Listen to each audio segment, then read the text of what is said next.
Hello everyone, আসসালামু আলাইকুম। Back to my channel Patarhari YouTube channel থেকে আপনাদেরকে জানাচ্ছি স্বাগতম। আশা করছি বন্ধুরা সবাই ভালো আছেন, সুস্থ আছেন। আজকে আপনাদের সাথে শেয়ার করব মসুরের ডাল দিয়ে চাল কুমড়ার রেসিপি। সো কথা না বাড়িয়ে রান্না পর্যায়ে চলে যাওয়া যাক। চুলাতে আমি একটা ফ্রাই প্যান নিয়েছি। এখানে আমি মসুর ডালগুলো আগে থেকে ভেজে রেখেছিলাম 1 কাপ পরিমাণে, সেটা আমি নিয়েছি।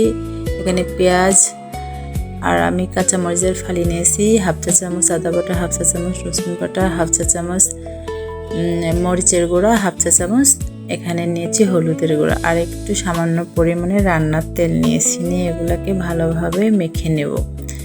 মাখানো হয়ে গেলে এখানে আমি 2 কাপ পরিমাণে পানি অ্যাড করব।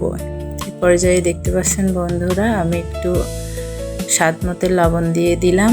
দিয়ে এখানে কুমড়াগুলো আগে থেকে আমার কেটে ধুয়ে রাখা ছিল, সেগুলো এই পর্যায়ে অ্যাড করে দিলাম ডালের সঙ্গে। কুমড়া ডালটা আমি একসঙ্গেই সিদ্ধ করে নেব।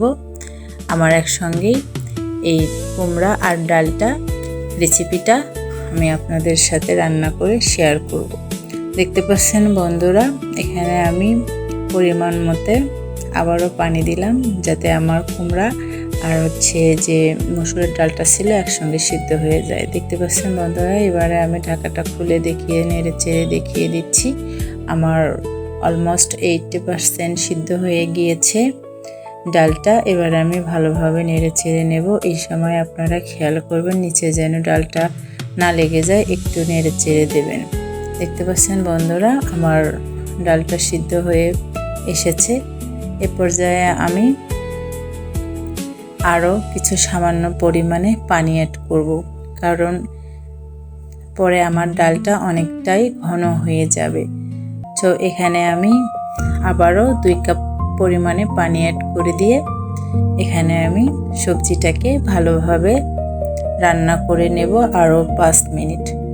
ঢাকা দিয়ে আমি নেড়ে চেড়ে নিয়ে 5 মিনিট রান্না করে নেব। সে পর্যন্ত আমরা ওয়েট করব। তো বন্ধুরা, আমার পাতারহারি ইউটিউব চ্যানেলে আপনারা যদি নতুন হয়ে থাকেন অবশ্যই আমার চ্যানেলটাকে সাবস্ক্রাইব করবেন, আর পাশে থাকা বেল আইকনটা অল করে দেবেন, যাতে আমার সামনে নতুন ভিডিও আপলোড হওয়ার সাথে সাথে আপনাদের কাছে নোটিফিকেশন পৌঁছে যায়। এবার আমি ঢাকাটা দিয়ে খুলে নিয়ে আবারও 5 মিনিট পর ফিরে আসলাম। দেখতে পাচ্ছেন বন্ধুরা, ডালটা আমার অলমোস্ট হয়ে গিয়েছে। এখানে যে চাল কুমড়ার ফালিগুলো ছিল সেগুলোও সিদ্ধ হয়ে গিয়েছে। এখানে আমি চাল কুমড়ার ফালিটা একটু লম্বা টাইপের করে কেটে নিয়েছি। আপনারা চাইলে আপনাদের পছন্দ মতো কেটে নিতে পারেন, ছোট ছোট সাইজ করেও নিতে পারেন। দেখতে পাচ্ছেন বন্ধুরা, আমার ডালটা অলমোস্ট হয়ে গিয়েছে। আমি এখানে কিছু গোলমরিচ আর লংয়ের গুঁড়া এখানে অ্যাড করলাম ফ্লেভারের জন্য। আপনাদের হাতের কাছে থাকলে দিতে পারেন, না থাকলে এটা স্কিপ করতে পারেন। এ পর্যায়ে আমি চুলাতে আরেকটা ফ্রাই প্যান নিয়েছি বাগার দেওয়ার জন্য। এখানে আমি সামান্য পরিমাণের তেল দিয়ে ভালোভাবে নেড়ে চেড়ে ভেজে নেব। এগুলো আমার ভাজানো হয়ে গেলে বন্ধুরা দেখতে পাচ্ছেন, এ পর্যায়ে আমি 1 চা চামচ পরিমাণে ডাল মশলা অ্যাড করব। এখানে কয়েকটা আমি শুকনা মরিচ অ্যাড করেছি ফ্লেভারের জন্য। শুকনা মরিচটা আপনারা চাইলে দিতে পারেন, না চাইলে স্কিপ করতে পারেন। দেখতে পাচ্ছেন বন্ধুরা, এখানে আমি ডাল মশলাটা অ্যাড করে দিলাম।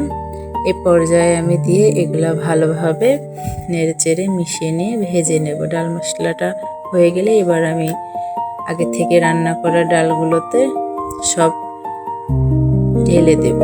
এ পর্যায়ে দেখতে পাচ্ছেন বন্ধুরা, আমি সব সবজিতে ঢেলে দিয়েছি। এবার আমি দিয়ে একটু নেড়ে চেড়ে নিয়ে 1 মিনিট আবারও জাল করে নেব। কারণ 1 মিনিট এখানে কেন জাল করলাম, এটার যে ডাল মশলার স্মেলটা আছে সেই স্মেলটা 1 মিনিট জাল করার ফলে পুরা সবজিতে আমার ছড়িয়ে যাবে এর স্মেলটা।